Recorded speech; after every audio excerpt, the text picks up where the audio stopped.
നോക്കണേ, സുകുമാരൻ നായർ ഇടതുപക്ഷത്തിന് ഒരു പിന്തുണ പ്രഖ്യാപിച്ചതേ ഉള്ളൂ.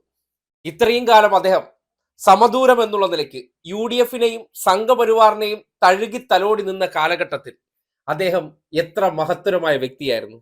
ഒന്ന് ഇടതുപക്ഷത്തിനെ അയ്യപ്പ സംഘവുമായി ബന്ധപ്പെട്ട് ഒന്ന് പിന്തുണച്ച് കഴിഞ്ഞ ഉടനെ ഇത്രയും കുറ്റങ്ങളുള്ള ഒരു മനുഷ്യൻ ഈ നാട്ടിലില്ലാത്തൊരവസ്ഥയായി. എന്തെല്ലാം തരത്തിലുള്ള പുലഭ്യം, പുലയാട്ട്, ഇപ്പോ വ്യക്തിപരമായ അധിക്ഷവും അഴിമതിക്കാരനായിട്ട് ചാപ്പ കുത്തുകയാണ്.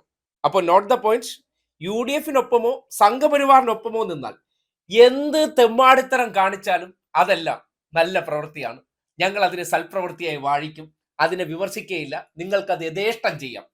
പക്ഷേ ഇടതുപക്ഷവുമായി എന്തെങ്കിലും ബന്ധമുണ്ടായാൽ പിന്നെ കൊള്ളരുതാത്തവനായി, അയിത്തമായി അവരെക്കുറിച്ച് ഇനി പ്രചരിപ്പിക്കാൻ അപവാദമൊന്നും ഉണ്ടാകില്ല.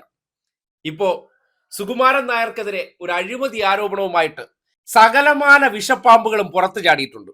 മറ്റേ കേസില്ലാ വക്കീല് ഈച്ചയടിച്ച് കിടക്കുന്ന ഒരു കൃഷ്ണരാജ് ഉണ്ടല്ലോ, വിഷം കൃഷ്ണരാജ്, അഡ്വക്കേറ്റ് എന്ന് വിളിക്കും. ആര്? അങ്ങേര് തന്നെ. നാട്ടുകാരൊന്നും വിളിക്കില്ല, സ്വന്തം പേരിന്റെ ഫ്രണ്ട് അഡ്വക്കേറ്റ് എന്ന് എഴുതി വെച്ചിട്ട് ഏതെങ്കിലും മടല് കേസുകളുമായിട്ട് നടക്കുകയാണ്.